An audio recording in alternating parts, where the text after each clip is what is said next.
توکل کو مضبوط کرنے کے کچھ طریقے بیان کرتے ہیں ہمارے آڈینس کو۔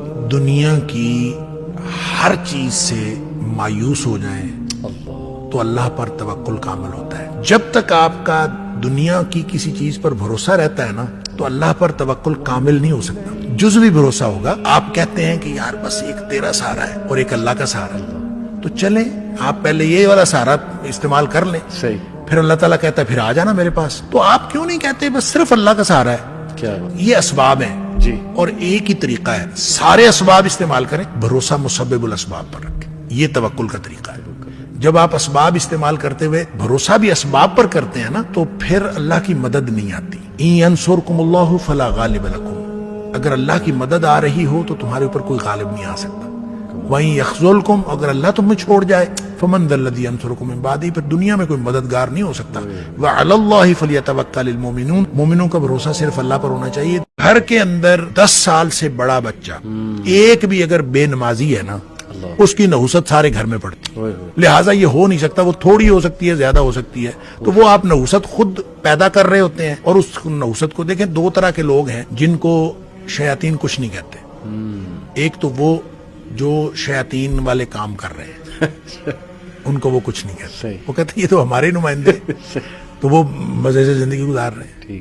ایک وہ ہیں جن کا تحفظ اور پروٹیکشن بہت مضبوط ہے، جو گیپ نہیں دیتے، جو ذکر کے اندر، نماز کے اندر، پاکیزگی کے اندر کسی چیز میں گیپ نہیں دیتے، وہ ان کو بھی شیاطین کچھ نہیں کہہ سکتے۔ جو ہمارے جیسے ہیں نا، کسی وقت نماز پڑھ لی، کسی وقت چھوڑ دی، کسی وقت پاکیزگی کا خیال کر لیا، کسی وقت ریلیکس ہو گئے، یہ جو گیپ دینے والے ہیں ان کو پھر شیاطین تنگ کرتے ہیں، اور پھر وہ آپ اس کو نحوست کہیں، آپ جو مرضی کہیں، وہ آپ کو اپنا کیا وہ عمل ہوتا ہے۔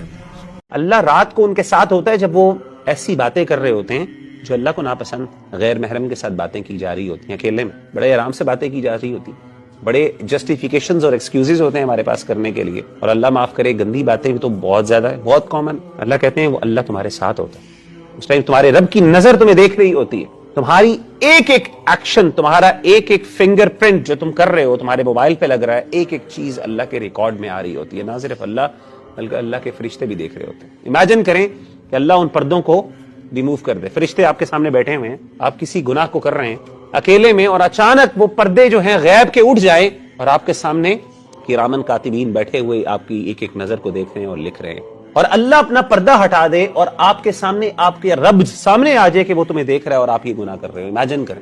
نوجوان یہ نہ سمجھے کہ میں دین کی طرف آ جاؤں گا تو کروڑوں روپیہ میرے پاس آ گیا۔ جو آپ نے بات کی نا کہ وہ معاش کی فکر اللہ ختم کر دے گا، یہ ہے اصل میں رزق کی اصل جو ہے نا وہ ڈیفینیشن، کہ اللہ سبحانہ وتعالیٰ غنا دے دے گا، غنی کر دے گا تمہیں، تمہارے دل میں غنا بھر دے گا، یعنی کنٹینٹمنٹ دے دے گا، سیلف فلفلمنٹ دے دے گا اللہ رب العالمین۔ تم ہو سکتا ہے کم میں خوش ہو جاؤ، اور عین ممکن ہے کہ دے بھی پیسے بھی بہت آ جائیں، یہ بھی ممکن ہے، برکت دے دے اللہ۔ کوئی بزنس تم کرنا چاہو، رزق تو اللہ سبحانہ تعالیٰ کی طرف سے ہے، جس کو چاہتا ہے دیتا ہے، زیادہ دیتا ہے، جس کو چاہتا ہے کم دیتا ہے، جس کا چاہتا ہے کھینچ لیتا ہے، جس کا چاہتا ہے اللہ سبحانہ تعالیٰ بڑھا دیتا ہے۔ تو قرآن کی آیات ہیں الحمدللہ، لیکن میرے پاس ہزاروں کیس اسٹڈیز ہیں جنہوں نے گناہ کی لائف چھوڑی اور دین کو اپنایا، سنت کو اپنایا، ایسی برکت اللہ نے دی، مال میں بھی، اولاد میں بھی، اور وہ آیت ایز اف کہ پوری ہو رہی ہے کہ اللہ یہاں بھی سب اچھا دے، خیر دے۔